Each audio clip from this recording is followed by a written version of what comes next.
It is multifaceted, but actually the place where we're intervening the most is what's called pneumopedics. That's a cool word, That's eh? very well. Tell me I'll more. make myself sound smart in a minute. Pneumopedics is the growth of the the airways, the lungs and the airways. So anatomically, just cliff notes, your airway hangs off certain bones in your skull.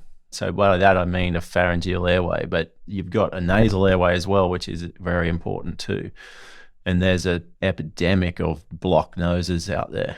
It's just, we deal with snot constantly. It's how do you get this nose unblocked? There's a real issue. Because there's a kink and underdevelopment. Could be a kink, but oftentimes it's more so some sort of exposure. And I reckon, I reckon a lot of it is actually plastics in the environment, like just airborne.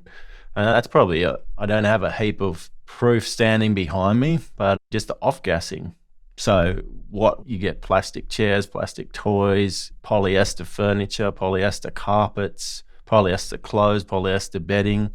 I reckon that actually has a lot to do with it. And maybe you could probably comment on how that affects hormonally as well, I'd imagine. It's a massive disruptor. Yeah. Yeah, it's huge. So back on the pneumopedics, you got to be able to have the nose clear to use it. But as that skull grows and develops, if the pharynx, like your throat airway, is hanging off that, then think about it. If the skull's underdeveloped, that airway is not going to develop perfectly. So if you're building something that's narrow and thin and you're trying to build an airway that's wide and patent, it's not going to happen if it's hanging off something that's narrow and thin. Does that make sense? Yeah. So that's really where it's at. So if you can change the airway and you can change the mode of breathing at nighttime and how the body, so we were talking before about the forces, those deeper forces of life in cranial osteopathy. Sutherland said that the CSF, the cerebral spinal fluid that runs up and down your spinal cord, he said sort of metaphorically, that's the seat of the soul.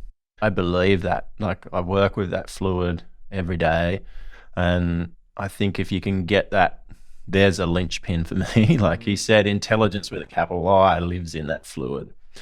If you can get that moving, it's really the driver of growth. And so what a lot of these appliances that we're working with do is they literally just get those growth forces really moving. So if you can get the growth force moving and you can get a child breathing better overnight, you actually promote their intelligence with a capital I. There's the linchpin. We figured we got there. Yeah.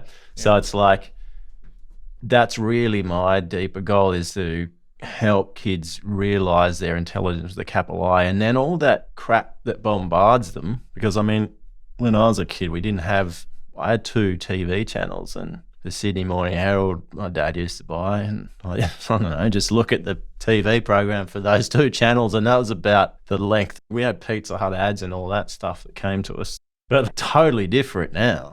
So the closer that anyone is to their capital I intelligence, the more they can discern how much of that BS they want to listen to or not. But if they've got their head stuck in Minecraft where everything's dumbed down and turned into little blocks, they're just empty vessels for garbage being dumped, unfortunately.